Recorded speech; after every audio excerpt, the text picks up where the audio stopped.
Good afternoon, everybody. Welcome to our second in a series of 3 ADA requirements. Without further ado, we'll get started because we use up more than our time with these generally. We get some great questions, and I just want to get moving forward on it. So I'm going to introduce Jennifer Perry and Joe Zeski, and I know, Jennifer, generally you start off with a few compliance things that you want them to know how to access closed captioning and things like that. So I'll hand it off to you. Thank you. And actually, I'm going to hand it off to Joe and let Joe kind of start us off with this one here. Perfect. Oh, thank you very much. I appreciate it. And again, hopefully you're here for the website accessibility and reservation systems.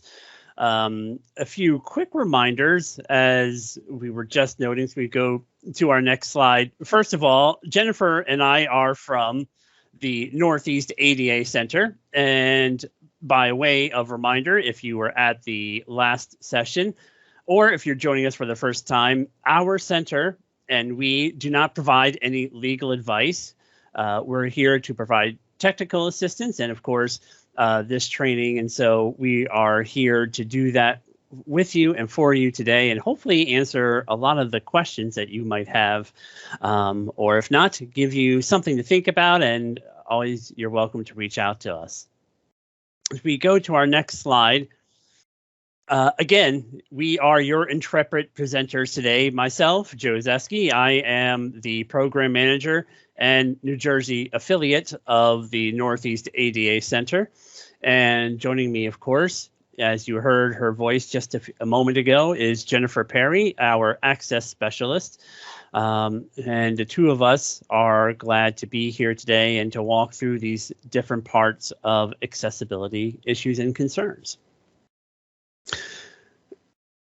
On our next slide, we share who we are in case you're not familiar with us. The Northeast ADA is one of 10 centers around the country that form the ADA National Network. And all the centers within the network provide training, technical assistance, and research on the Americans with Disabilities Act. You can reach every center by calling 1-800-949-4232. That system routes your telephone call based on your dialing area code. So if you live in Massachusetts, but happen to have, let's say, a 718 telephone number, you would reach our center because that's a New York, I think Brooklyn, if I remember right, area exchange code.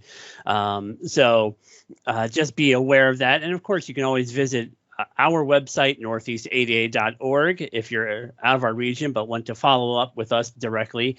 You can email us through our website or send us an email directly. We'll be glad to answer your questions. And again, we are based at Cornell University within the Yang Tan Institute of the School of Industrial and Labor Relations at Cornell. So that is most of the introductory materials. Let's begin with, what are we going to look at least in part, in terms of the website issues today? And we have on this slide a list of different questions that we often hear about and we receive technical assistance questions about at our center. And some are very straightforward. What exactly is web accessibility? How do I know what it is, or what does it look like? What does web accessibility mean? And then from specifically from a hotel or lodging point of view, how do you test for web accessibility? It's certainly an area, web accessibility, that is of growing interest around the country. And honestly, it is an area that is growing in terms of litigation, as there's both greater awareness of the need to provide website accessibility, as well as more reliance, honestly, on the web for people to do their business and transactions. with all of that being the case, we've seen year over year, generally for the last 5 or 6 years, a sharp increase in the number of website accessibility cases that are privately filed. I can't speak to the number of cases filed with the Department of Justice. I don't have that information. Department of Justice enforces Title III of the ADA, which covers places of lodging, including hotels and motels. But I'm pretty sure that they also have seen an increase of activity in this area too. And lastly, the last question on this slide gets to the issue of, well, what exactly should I do, or what should I look to try to do as a business in terms of my website and providing accessibility? What can I look to judge whether or not my website is accessible? And let's begin to try to answer that question with our next slide.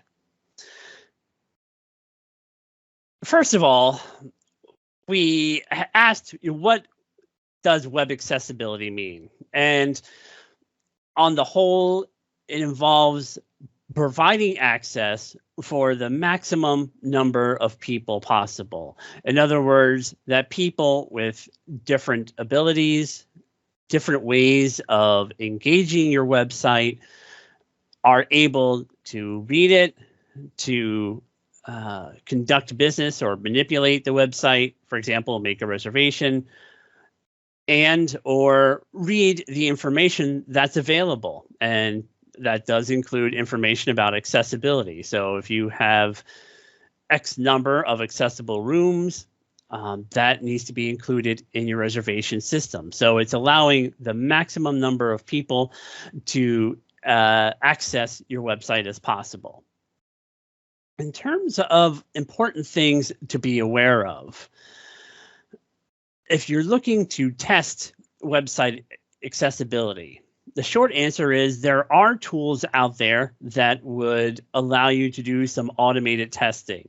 There, for example, there are places and organizations such as WebAIM, that stands for Web Access in Mind, which is a center based out of Utah University. I believe they have some automated checking tools.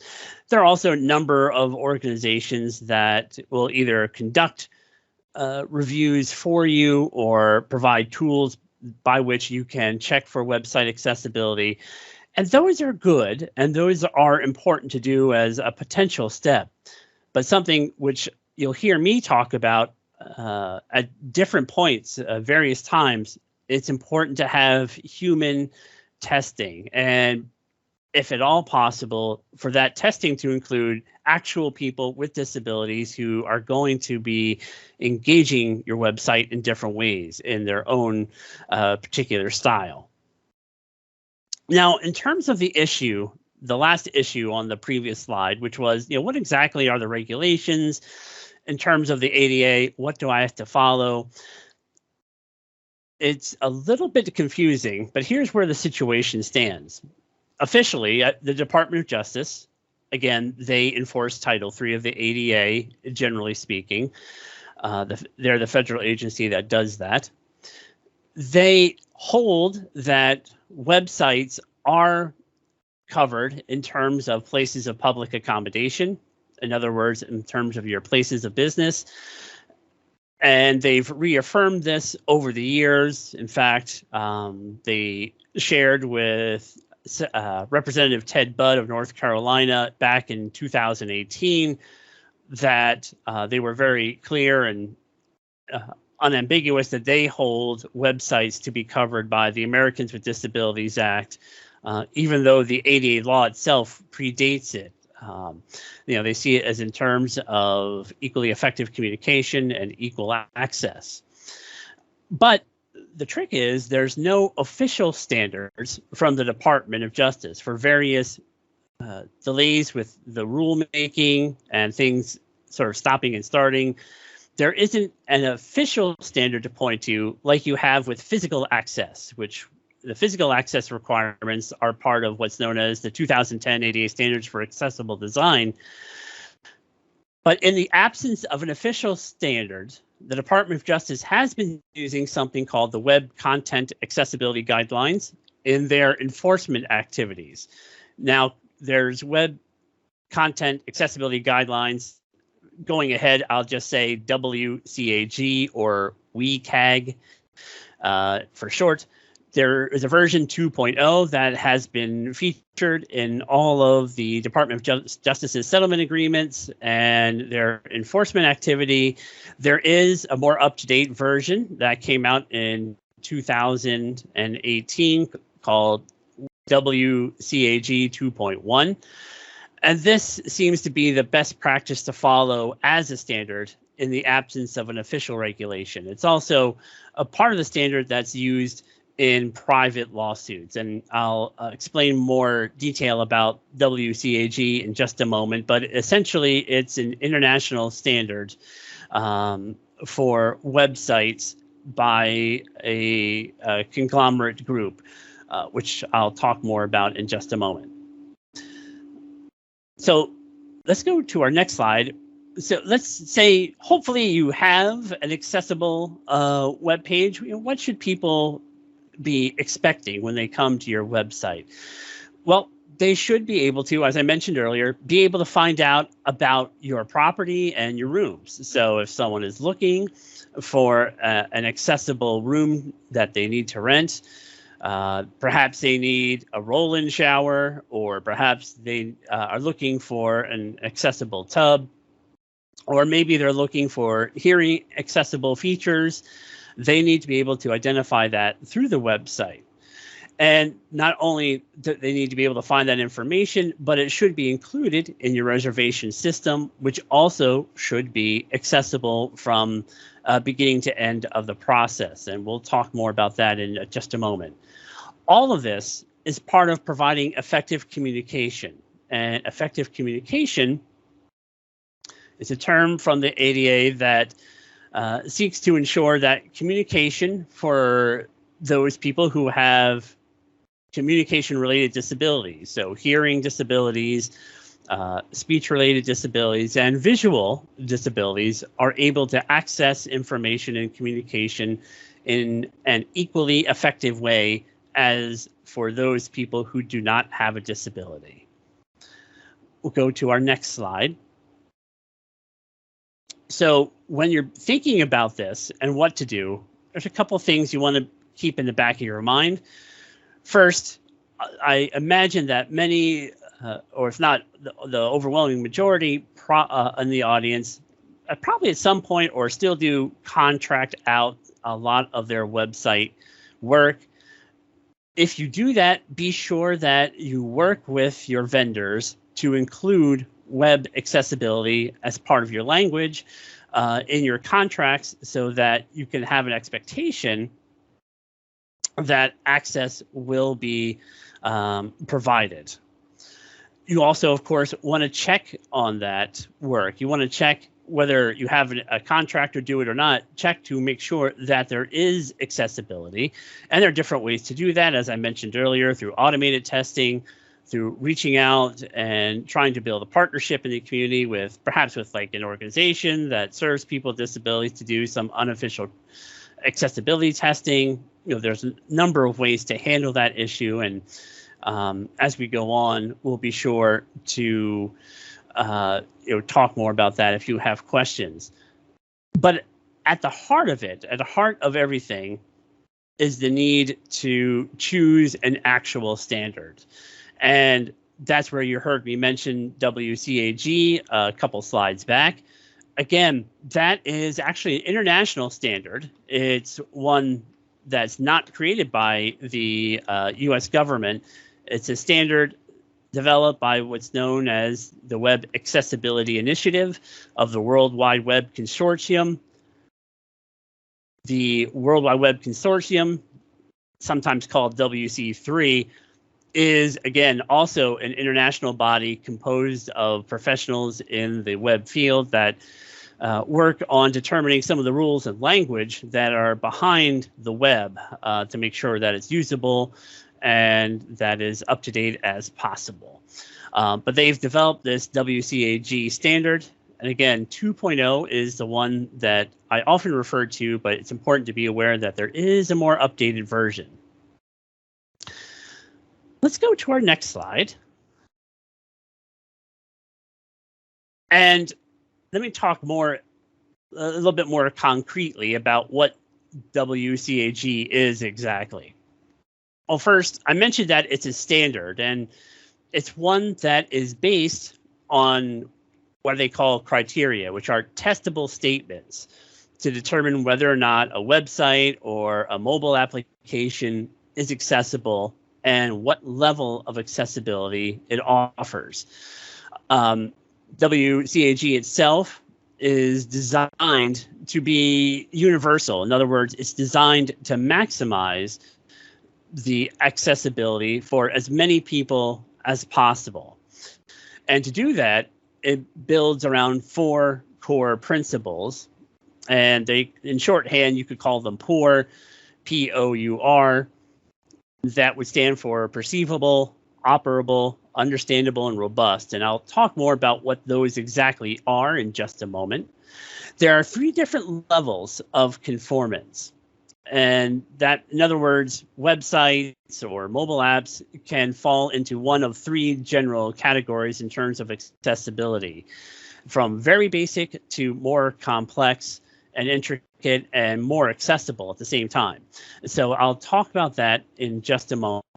You heard me mention earlier that the Department of Justice has cited this standard in settlement agreements. And to do that, you can search ada.gov, which is the Department of Justice website, and look under assistive technology. And you can see various cases in terms of organizations where they've held that this standard should be used when trying to remediate a website to make it accessible for persons with disabilities. Let's go to our next slide. And here I'll begin to talk about this idea of POUR, the 4 principles of WCAG. What exactly does that mean? Well, first, let's look at the first one, perceivable. And honestly, the easiest way to think about this is just what the word sort of signifies or indicates. It's about how someone is able to perceive information that's on your website or your mobile application. So people with disabilities use different kinds of technology. Sometimes, depending on an individual's disability, they may use the traditional sort of interface, laptop, or a mobile phone, perhaps without any assistive technology. But other people will. For example, myself, as someone with visual disability, I use what's called the screen reader, which is a piece of technology that reads what text appears on the screen and allows me to manipulate the actions you can take on the screen to fill out different edit boxes or drop-down menus. Other people will use other forms of technology. For example, some people are not able to use their hands or use them well enough to scroll and click, perform actions like that. And so they may use technology that they have to manipulate in a different way to move around the screen and to be able to highlight and click on different things. And as not only does this impact how someone uses it, but it also impacts how you perceive it. So if there's a picture, pardon me, if there's a picture on a web page that doesn't have what's known as alt text, in other words, alternative text, that information from the picture would not be conveyed to someone like myself, for example. So alt text is hidden computer language or code that identifies what a graphic object is. So alt texts need to be available for any buttons on a page, for pictures on a page.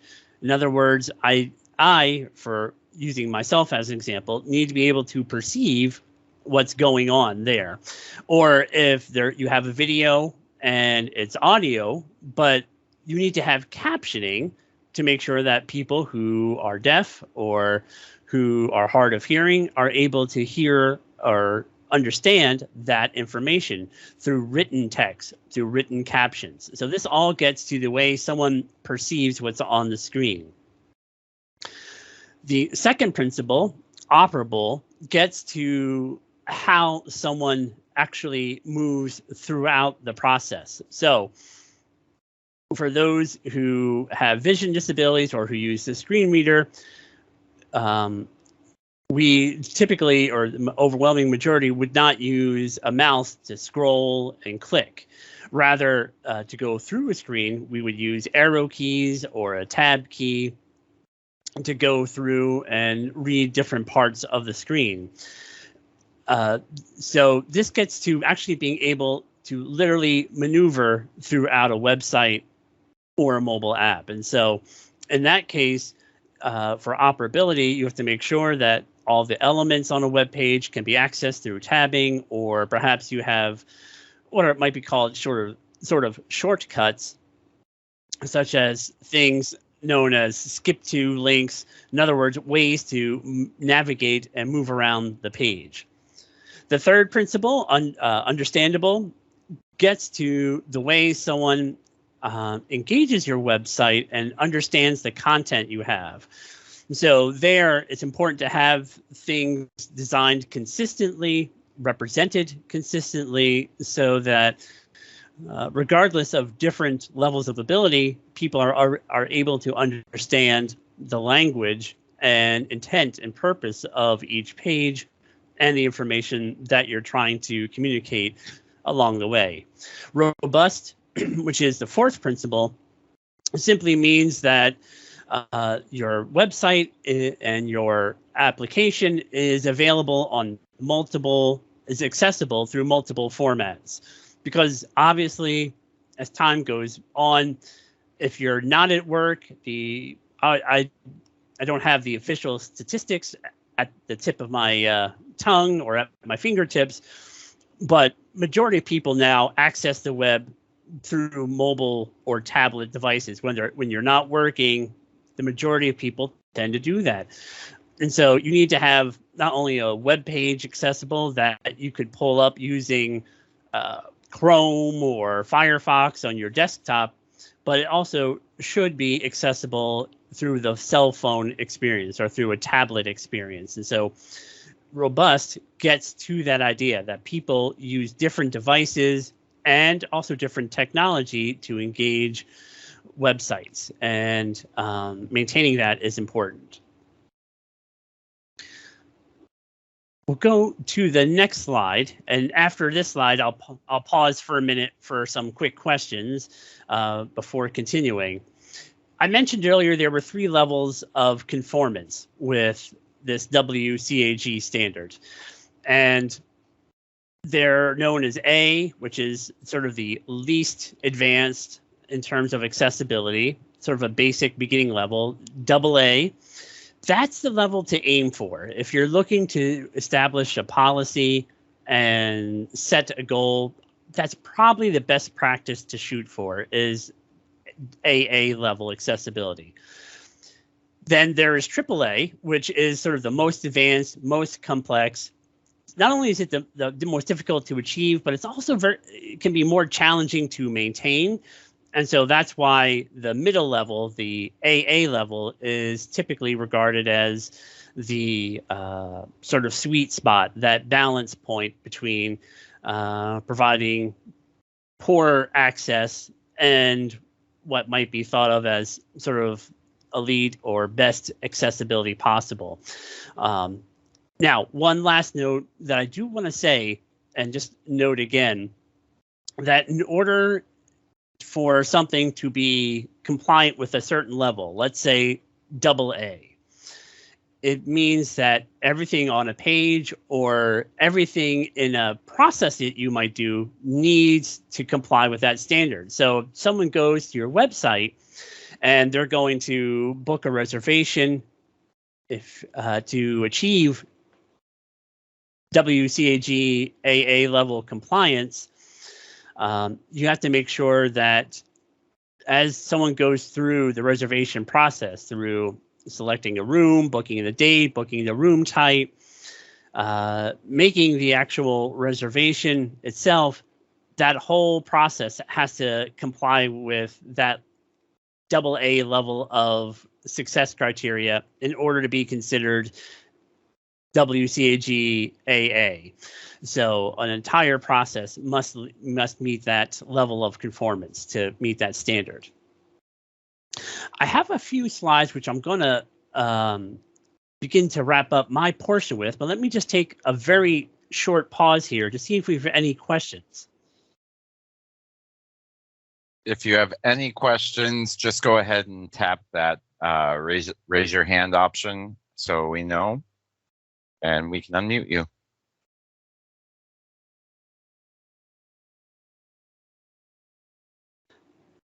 All right. We're going to do a couple more seconds. I don't see any, so I guess we're good to move on. All right. Well, we'll come back, like we said, to questions as we go along. So with reservation systems and websites, what should people be looking for to meet or to do? Well, first of all, and you'll hear Jennifer talk about some of these same concepts when she digs more deeply into the reservation process itself. But obviously, guests need to know what's accessible, that they need to be able to access that in the same time frame, in the same level of convenience, and in the same manner as other people who don't have disabilities. That's one of the reasons why website and mobile app accessibility is so important.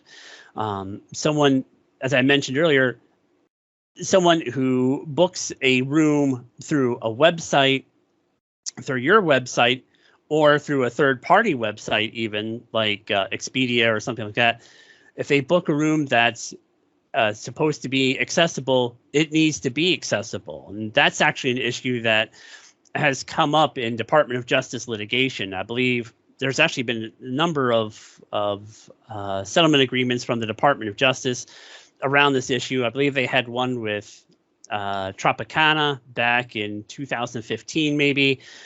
Pacific Group International and Marriott, I think they had a similar issue around that same time in 2015, where someone reserved an accessible room, but they got there and the room wasn't held. It wasn't there and available for them. That's something that you should avoid.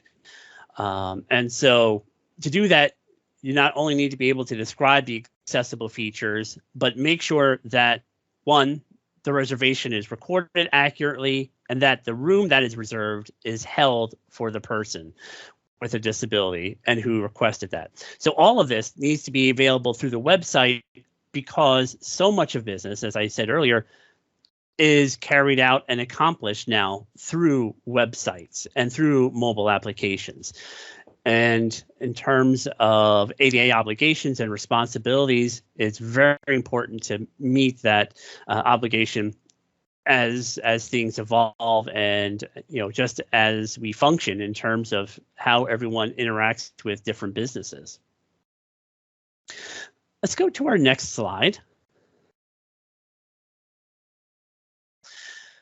So looking at websites and reservation systems, when they sort of come together, what guidelines can we recommend? As I said earlier, the WCAG, either 2.0 or 2.1 AA level of compliance is probably the standard to shoot for. Again, it is not an official standard under the ADA. However, in terms of practice, from the Department of Justice and through different private lawsuits that people file under the ADA, it is the standard that is referred to when people try to measure a website's accessibility, including hotel and other lodging websites. Another suggestion is to have user testing, preferably, again, including individuals with disabilities. But if you don't, still have user testing done on your website, or if you have a contractor who handles your IT, make sure that they do testing on the website to measure accessibility and compliance. There are automated tools out there that people can use to do this. And if you want, you can use those, and certainly should use some of those to ensure accessibility. But the issue that you might run into with automated tools is that they can recognize many things, but sometimes they're not perfect, and they also may not recognize some mistakes. For example, you heard me talk earlier about alt text, the hidden language or computer code behind different graphic images or behind different controls that you see on a screen that identifies to someone, let's say using a screen reader, what it is. A automated tool will see that there is or is not a label there. However, rarely are they able to tell whether or not it's a good or valid tool. And I've seen this as a user myself of assistive technology where things have a label, but it's literally either just a series of numbers and digits, or it's something that just simply says graphic. It doesn't actually convey meaning. So that's why it's important to have human testing involved, and IT people should be able to do that sort of testing for you. And another important thing is to think about, what's your policy going to be in terms of your website. And I mentioned the World Accessibility Initiative earlier. They actually have a tool where they will help you create a web accessibility policy, a website policy that you can put on your website so that people will know, what you follow. That will include a point of contact. In other words, you want to have people be able to contact a specific person if they're having an issue. It serves a couple purposes. One, obviously, is lets you know that you may have a potential issue in terms of your website or your mobile application.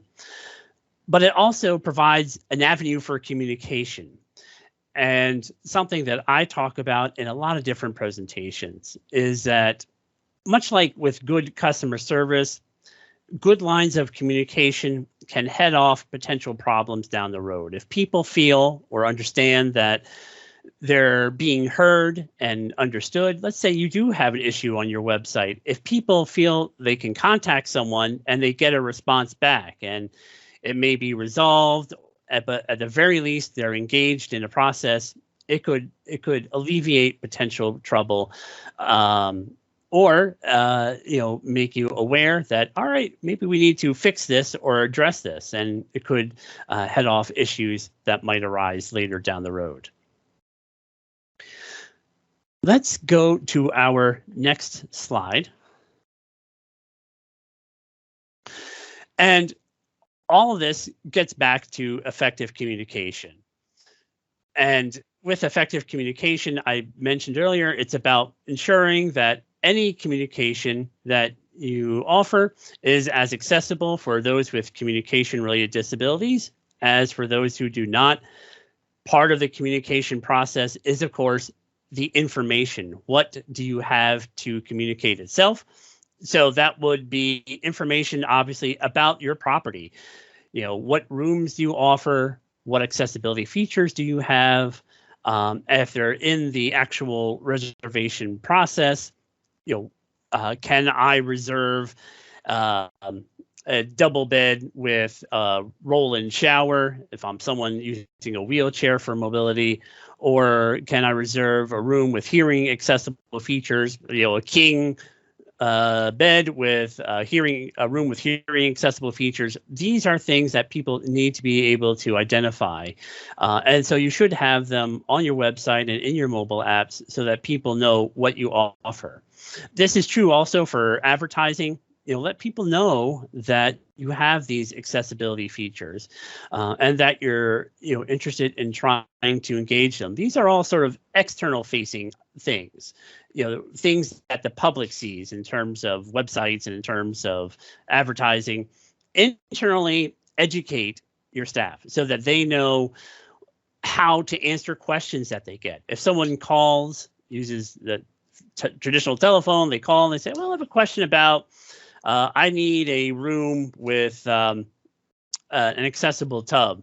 Your staff need to know what that means and if whether or not you offer it. So staff who engage with the public need to be aware of your accessible features, what they are, and how to help someone to make the reservations that they need to meet their accessibility needs.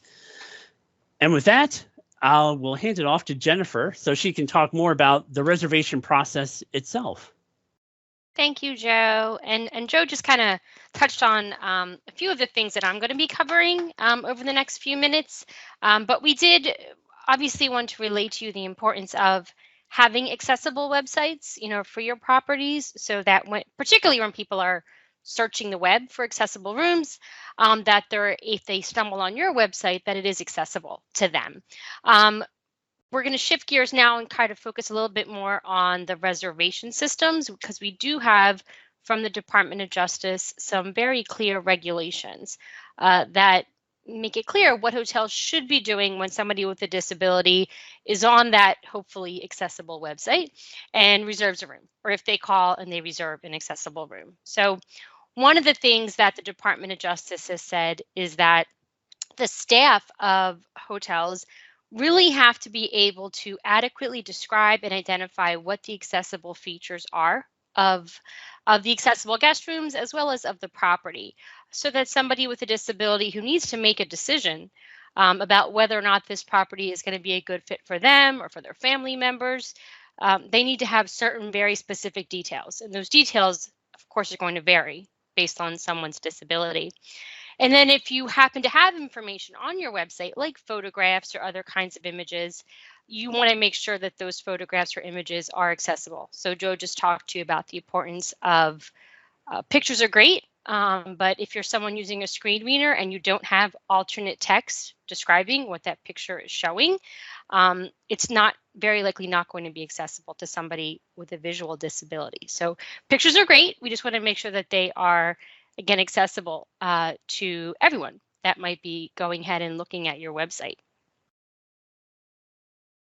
So this kind of circles back to Joe mentioned it earlier, customer service, having staff training so that your customer service staff or your frontline staff really understand how to respond to those questions that they might get. If somebody calls and they say, I want to reserve an accessible guest room, can you tell me a little bit more about your accessible rooms and tell me a little bit more about your property?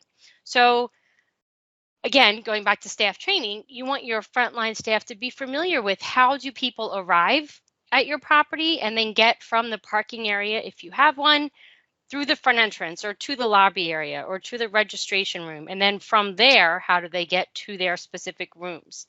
And is that route accessible? Do you have, of course, if you have parking, is there accessible parking? Do you have enough accessible parking? And also have other details about how your accessible rooms are laid out, what the bathroom configuration is like, if you have roll-in showers in the rooms or if you have tubs, so that you can describe those rooms. Another important thing is a lot of times, hotels, you go online and you want to book either a room with a king bed or a room with a queen or a room with 2 doubles or a single. You should have some option of choice within your accessible guest room inventory as well. So if you have a website that says, here's our accessible room, but there's no details provided about it, somebody might show up and they might need 2 beds and there's only a king in that room. So you want to make sure that all of those details are apparent so that somebody, when they're booking that accessible guest room, understands what they are actually going to be getting when they arrive on site. You also want to consider any other types of accessibility equipment that you might have, including visual alarms or alert devices, particularly for people who are deaf or hard of hearing. And if you have common areas like banquet rooms or meeting rooms, restaurants, swimming pools, what are the accessible features of these areas? So is there an accessible route to get to the pool? Is there a lift that can allow someone to get into the pool, or is there a sloped entry into the pool? In your restaurant or in your dining area, is there an accessible route there? And do you have, 5% or at least one of your tables that are accessible? If you just have kind of that breakfast room, you know, on your property, do you have at least one accessible table there? And are the counters the correct height so that somebody who's seated in a wheelchair can access all the breakfast items that might be put out? So you really kind of want to look at the property through the lens of somebody with a disability and with multiple disabilities. And in our first webinar, I shared the ADA checklist, and here it is again. So if you wanted to do a check of your property, and this would be helpful to your staff for answering those questions about accessibility, you certainly could use that checklist as one of the resources to walk the property and gain some familiarity with the accessible features of the property. And before I move on, actually, I'm going to go back for 1 second. Another thing that's not quantified, however, it's historically been a very, very big challenge for many people with disabilities, is the height of the beds. We don't have a firm and fast standard where the ADA says your beds have to be this high, but we absolutely have a best practice range regarding bed height. And that is between 17 to 23 inches. And you measure that from the floor to the top of the mattress. As years have gone by, and you guys are all in the hotel industry, I'm not, but even I have noticed that beds are getting higher and higher and higher. And the higher they are, some up to 30 inches, make it very, very difficult for somebody who may need to transfer from their mobility device to the bed. So those very high beds, while they might look luxurious, can be a very big challenge for many people, particularly those with mobility disabilities. So that best practice range, again, of between 17 to 23 inches. And if you really wanted to have a gold standard, many people look at 20 inches to 23 inches as really being that ideal bed height. And I'm not talking about all of your beds, just those in your accessible guest rooms. And then also be aware that some people with mobility disabilities may need the use of a lift in order to transfer from their mobility device onto the bed. And a lot of the lifts that are used are called Hoyer lifts, and they basically have a frame that rolls underneath of the bed frame with a lift that then, assists the individual from their wheelchair onto the bed. So if you have a closed bed frame, it will not allow that the legs of the Hoyer lift to go underneath of the frame. And that's going to be a big problem for many people with disabilities. So that's something to be aware of, that in your accessible guest rooms, preferably you have an open frame and you're paying attention to the height of the mattresses that you're using, because that you could have the most accessible property in the world, but if the mattress is too high and someone can't get into the bed, they're certainly not going to have a good experience. So that's something that we certainly wanted to make sure we mentioned today. All right, so now I'll go back. Going back to reservation systems. So you also want to make sure that you're providing equity for people with disabilities when they want to make a reservation, meaning that they have the ability to make their reservation during the same hours and in the same ways that other individuals are able to do that. So you want to think about, obviously, by telephone, in person, email, and this really becomes an issue oftentimes through websites where you say, if you need an accessible room, you have to call us. But if you're booking any other kind of room, you're able to just do it there on the website. So you want to make sure that you're providing equity, as well as if you do allow for booking of reservations through third parties, you would want to make sure that those third parties have information about your accessible guest rooms as well as of your property, so that they can properly advise people making reservations through their websites. So once somebody makes a reservation for an accessible guest room, you really want to ensure that the system that you're using guarantees that those rooms are held back until all other rooms of that type have been rented. And when a reservation is made for an accessible guest room, that specific room that was reserved has to be held for the reserving customer, and the room should be removed from the reservation system in order to avoid those awkward situations that like the case that Joe mentioned, where somebody made a reservation for an accessible room and then they show up and there is not one available. And there's multiple settlement agreements that talk about that exact problem. So ensuring that you've set up mechanisms within your reservation system to remove those from the system so that they can't be double booked is something that will ensure that the room is indeed there for somebody with a disability. Jennifer, Yes. just a quick question for you. Sure. So quite frequently, some of the OTAs and stuff, when you list a accessible room, they priority rank it. So it ends up being the top room on your listing. And the issue with that is, even though you have an accessible room at, $89, and then you have a non-accessible room at $89, because of the ranking, the customer just doesn't pay attention. They just click on it, they book the room, and that runs into an issue where that room gets booked, so it's not technically open for someone with a disability if they need it. So I guess my question is, what is the best way to handle that at check-in? Because there's going to be some visual cues sometimes of disabilities, but there are other disabilities where you don't know just by looking at somebody. So is that, I guess, what is the best way to handle that at check-in? Is it okay for our hoteliers to say, I just want to confirm that this is an accessible room and that you have a need? Or I guess I'm looking for a clarification on the best way that you think our hoteliers should handle that. Because obviously we don't want to rent a accessible room to someone who doesn't need it. Right, understood. And that is actually a really great question that I don't have a perfect answer for you. Okay. However, I would say I don't see anything wrong with, let's put it to you this way. Let's say I just reserved a room with 2 queen beds. When I showed up to check in, it would be okay to say to me, just confirming that you booked a room with 2 queen beds. I would see it the same way. If somebody showed up and they had booked an accessible room, I don't see anything wrong with saying to them, just confirming that you requested an accessible room. They're kind of the same thing, right? Yes. So, you certainly never want to inquire. You never want to ask someone, so what's your disability? You certainly don't want to go down that path.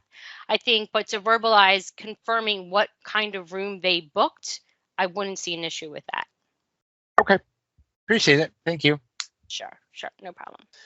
Did you want to say something, Joe? Yeah, if I could just add to that. And this may be more difficult when you're talking about a third party in terms of the website, but there are, I've seen several brands that take the tact of actually asking a confirming prompt. So, you're about to book an accessible room. Do you need the accessible features? I think perhaps the Hilton brand does that, if I remember correctly. So I think that's appropriate. You can, if you could have, depending on your level of control in terms of the website reservation, if it's your own website, obviously you have much more control. It's a little more difficult with a third party, but perhaps it could be worked out in the contract language. You can try to ask to have people confirm that they do need an accessible room. And I think that would certainly be permitted too, in terms of the website, as long as it's, again, available for someone to see that you do have them. But you can ask, you're booking an accessible room with X features, do you need this, due to a disability? And I think that would be appropriate and okay to ask in terms of the website booking part of it. And I think, like you said, Jennifer, when people get there, you can certainly say, I see you checked in, like you said, for 2 queen bed with a roll-in shower, or just confirming the room type with the person at check-in. I think that's appropriate too. Yeah. Great. Thank you. Thank you, Joe. Mm-hmm. So again, I know we are wrapping up here. So this is just kind of summing up what we discussed so far for reservation systems and your websites. want to make sure that guests with disabilities can reserve their accessible rooms in the same manner as other guests. And that again speaks to the accessibility of your website as well as of other mobile applications that people may use. Be able to adequately describe what the accessible features of your property are, as well as where there might be challenges, for accessibility as well, so that you can explain those to individuals, particularly if they call and they are asking for explicit information about your property. Make sure that you're able to describe what those features are. And then within the guest rooms themselves, what accessible rooms you have, what the bed layout is, what the toilet room fixtures are, like, roll-in shower versus bathtubs, and also the accessibility that you may have for guests who have hearing disabilities as well. And then once somebody goes ahead and reserves an accessible room, make sure that that room is actually held for the reserving customer and taken out of, the reservation system. So once you do all this work and you have this great accessible website, you may go ahead and do some renovations to your property. You may be planning to upgrade a certain wing of rooms or toilet rooms in a particular set of your property. You'd want to make sure that the information on your website is current and up to date, particularly regarding your accessibility features. So maybe you do have a swimming pool and you haven't had the funds to install a pool lift yet, but next summer you do. You absolutely would want to update your website with that information so that people with disabilities are familiar with that. So, and the same thing, sharing that information with any third parties or reservation services, as well as, of course, with staff who are answering the phone and answering questions about your property. And then just as a reminder, we talked about some very specific things today over this past hour about websites and reservation policies, but of course the ADA is much broader than that, and it addresses all kinds of operational issues like your policies, your practices, and your procedures. We'll talk more in October about service animals specifically, which is a very, very common example of a reasonable modification of a policy. Generally, it's a no pets policy, but we know now that service animals have to be permitted on properties. We also want to be familiar with that aware that we are communicating effectively with people who may have speech, hearing, and/or vision disabilities, and ensuring equal opportunities through our online services, as Joe mentioned today, like mobile apps as well as websites. So when we meet again, it'll be on October 19th. And during that session, we're going to talk about disability etiquette and provide some tips on how you can communicate effectively as well as respectfully with guests with disabilities. Because accessibility, while we do have a federal civil rights law that requires access for people with disabilities, so much of the customer experience really boils down to good customer service, right? And good customer service often starts with being treated with respect. So we're going to hopefully give you some tips on people who may have various types of disabilities, and you might not feel terribly comfortable asking certain questions. We're going to help try to ease some of those concerns that you may have, and give you some tips on how to, respectfully communicate with people with disabilities. And along the way, we'll talk about some words that you should never use when you're talking to individuals with disabilities as well. So with that, I'm trying to see, do we have any questions, Gary? We have some hands raised. If I can just make a couple of comments before we get into that. Sure.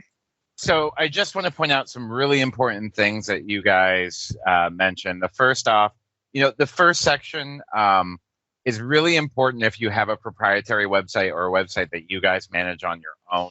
If obviously we have taken a lot of this into consideration with our new website, which is going to be launching in the next week or two, hopefully.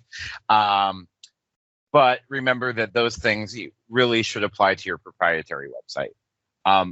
The rest I want to focus on is what Jennifer said about making sure that basically you have a story of your hotel for anybody that's trying to book. When we have received guest room information for accessible rooms, a lot of times we get one room type even though they may have 3 or 4 different rooms, and maybe 1 or 2 of those has a roll-in, maybe 1 or 2 doesn't, but we're not given that distinction. So it's really important that you guys are very detailed in these accessible room types when you're sending us information on them. If you have one with a roll-in and one without, give us 2 different room types that tell us what exact amenities or accessible options are in the room for the roll-in, or what exact options are in the one without the roll-in. So that way we can build it out and give an accurate picture to our guest when they're trying to book that room. Because ultimately, if you give them the best idea of what that room is going to be like, there's not going to be any surprises when they get there, which means they're going to have a much more positive experience. I also recommend that if you have a professional photo shoot, that you get photos of all aspects of that room. That's including the bathroom. For most of our properties, we don't ask for bathroom pictures, but in that respect, when it comes to an accessible room, it's extremely helpful for us to give a better visual of that room and allow that guest to make an educated decision on whether or not that room will work for them. So that's really important. And I think that's all I had to say about that. I'm going to, it looks like Penny had a question here, so I'm going to allow her mic. And Penny, you should be able to unmute yourself now. Yeah, thank Perfect. you. Quick question to what you were saying, we were all saying about describing the rooms. I know I've asked this question in a different way before, but now when it comes down to describing, I want to ask this. I just left a property and they've got a 24-inch bathroom door. So obviously a wheelchair cannot get in there. He could do anything he can to get the people in the room, but the bathroom, really, he can't, because there's 2 bathrooms, like one in one room, one in the other. So he can't widen the door. There's a sink and a bathtub on each side. So he can't do it. And there's another bathroom in the other room that butts up to it. So there's no way they can enlarge the bathroom door. I find that a lot in some of my older properties. If we were to describe the room, it's handy. He said he could put almost anything you want in there. Like if you want that certain mattress height and hearing impaired, I don't know what that's actually called on the telephone. He could do all that, but he can't widen the door. Can we put that it's not wheelchair accessible in the bathroom? Like, how do you go about a handy, because he can't do his whole properties like that. So I would not advertise that as an accessible room, just to be clear. And I say that because when you look at the ADA standards for design, not just the 2010 standards, but even going back to the 1991 standards, for a room to be considered ADA compliant, using air quotes there, you have to have an accessible bathroom. So understood that it's, I mean, I'm assuming you said the property is older, was built pre-ADA. Yeah. Don't forget that in the ADA regulations, there is technically infeasible. So if there is a load-bearing wall and they physically can't do anything to make it accessible, then you're never required to undertake alterations that are, again, not technically feasible. Okay. He would want to, I would absolutely recommend documenting that. It perhaps could be, and I don't know if I would recommend this, but it perhaps could be one of your hearing accessible rooms. But again, a 24-inch, are all of the doors, is it 24 inches of clear width or a 24-inch door? I'm not exactly sure. I'd say clear width. It seemed clear width to me, but I can't tell you that for sure. And that's for all of the bathrooms? Yeah, the whole property's lit up with you know what I mean? Like one bathroom's on the right, one bathroom's on the left. They butt up, so you can't do anything because you're cutting into the bathroom in the next door room. So yeah. So if they haven't planned any major alterations to the property, meaning forgetting about accessibility for a second, if they've done any planned renovations, frankly, just to improve the state, of the property, that would be the time when there would be an expectation to provide at least one fully accessible room. Yeah. Okay. And if they don't do that, then we fall back to what we talked about at our last session, which is barrier removal. which is a lower standard. That's where you're required to remove barriers if it's readily achievable. Right. And usually readily achievable is code for, cheap and easy. So what you described there is generally not considered readily achievable. I would absolutely say during a planned renovation, they would certainly want to consider, even though it's going to be expensive, what can they do to provide for at least one accessible room? Okay. Thank you. Welcome. All right. And then we had Bridget. So let me, Bridget, you should be able to unmute yourself. I can. So I had a question about providing alt text onto photographs.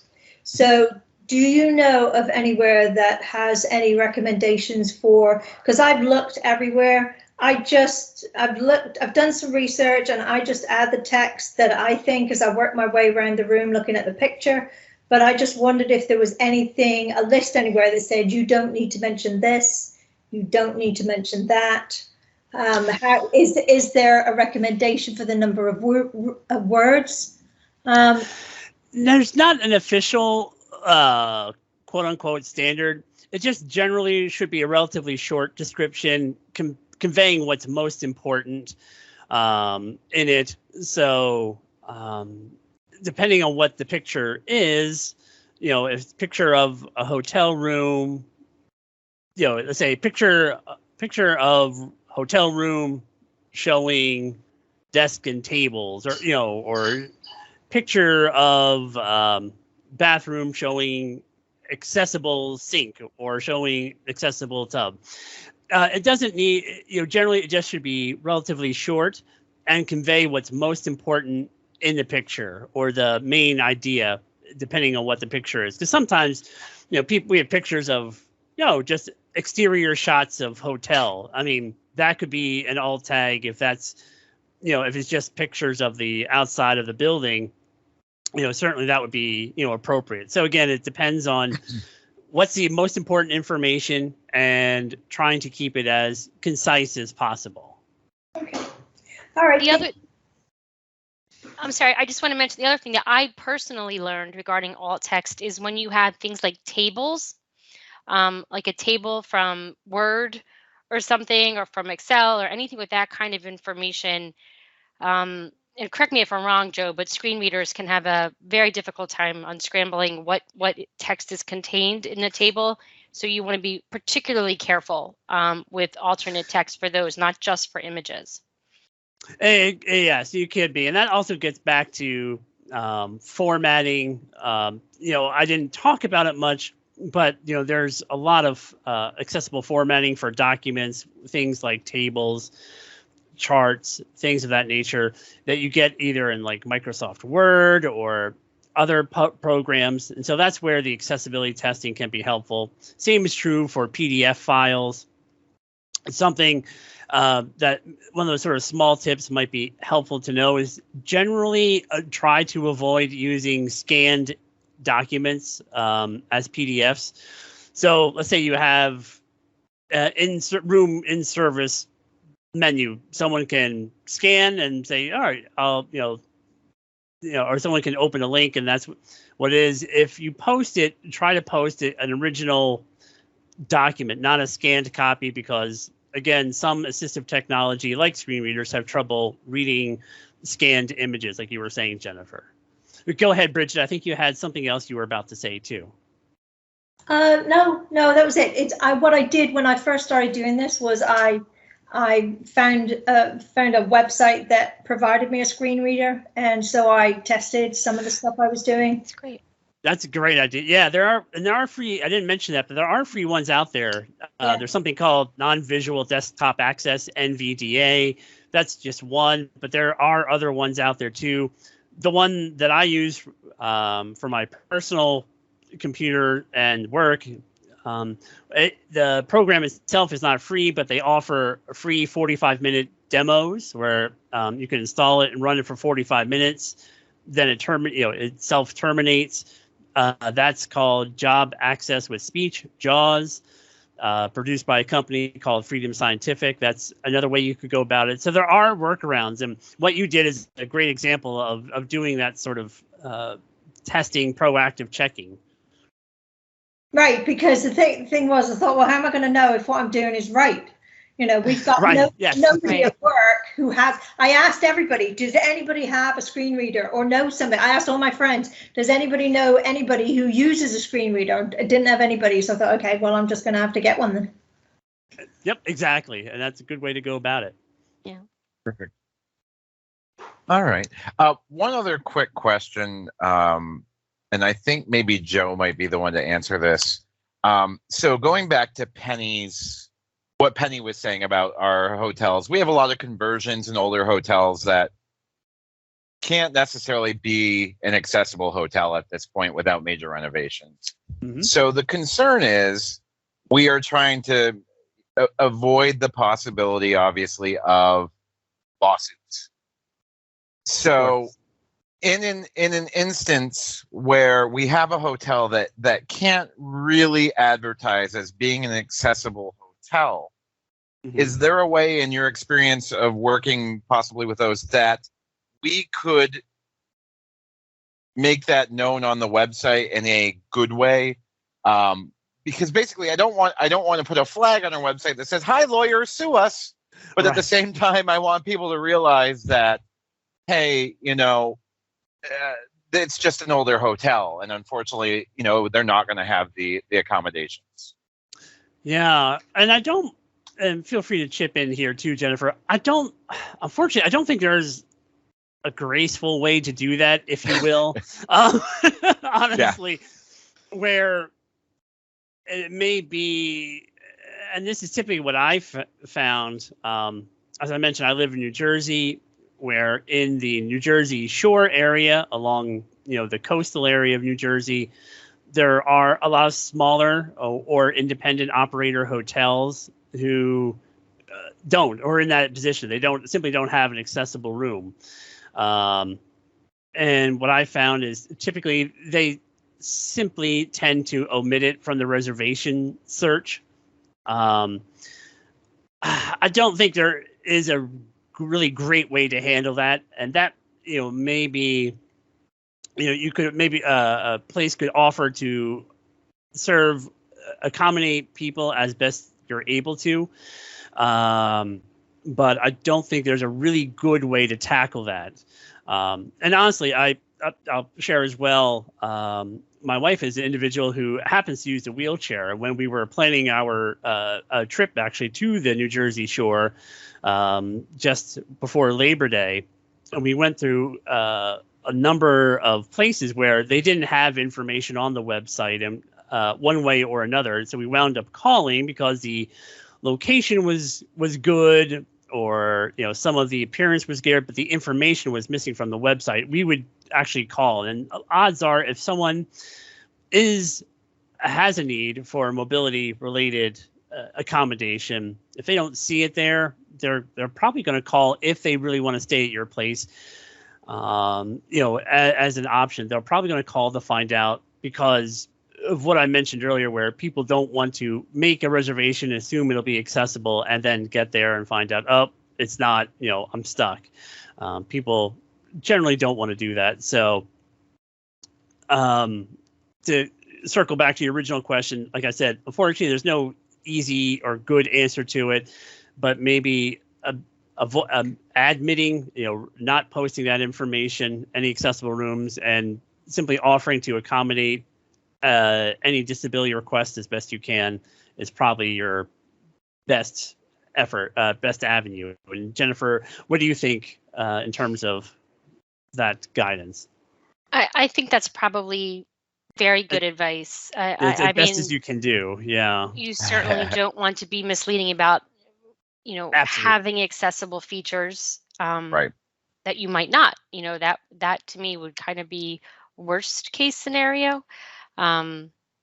So yeah, it is unfortunate. And remember, if you happen to have an older property, as I just mentioned a moment ago, that was built, before 1993, and you have not undergone any, major renovations to the property, assuming you've removed those barriers that are readily achievable for you to remove, the ADA recognizes that not all old hotels are going to be accessible.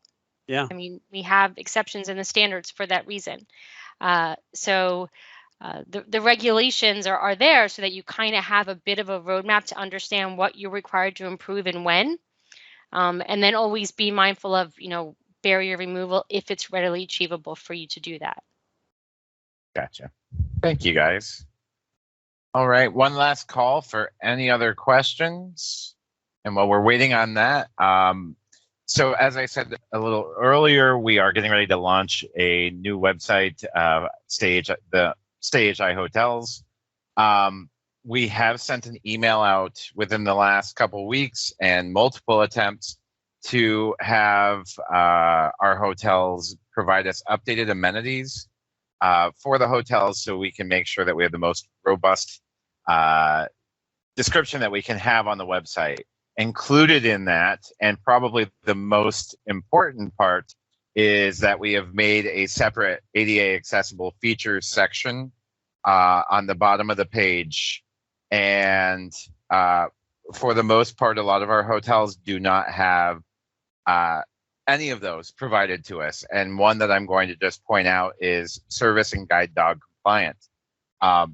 It should be a no-brainer. Every one of our hotels should have that marked as an option for ADA accessible features because it is required. But unfortunately, we don't have a lot of that information from everybody. So please take a look at the email that you would have received from your AMP director. And it's an online form. You click the boxes next to the items. We have all the items already listed there for you. You basically say, yes, I have it. No, I don't. And you click submit and it gets submitted to us. And we have that information to update your website. It should take no more than 5 minutes. So we just ask that if you haven't done that already, that you do that for us as soon as possible as the new website is launching. Thank you, Jennifer. Thank you, Joe. It was great to have you. I think there was some great information. They shared the information on how to reach out to them. So if you do have questions, feel free to reach out to the ADA Center. And we'll see you in about a month. Thank you, Gary. Thank you, Bridget. Thanks, everybody. Have a great All right. day. Bye, everybody. Bye-bye. Bye-bye.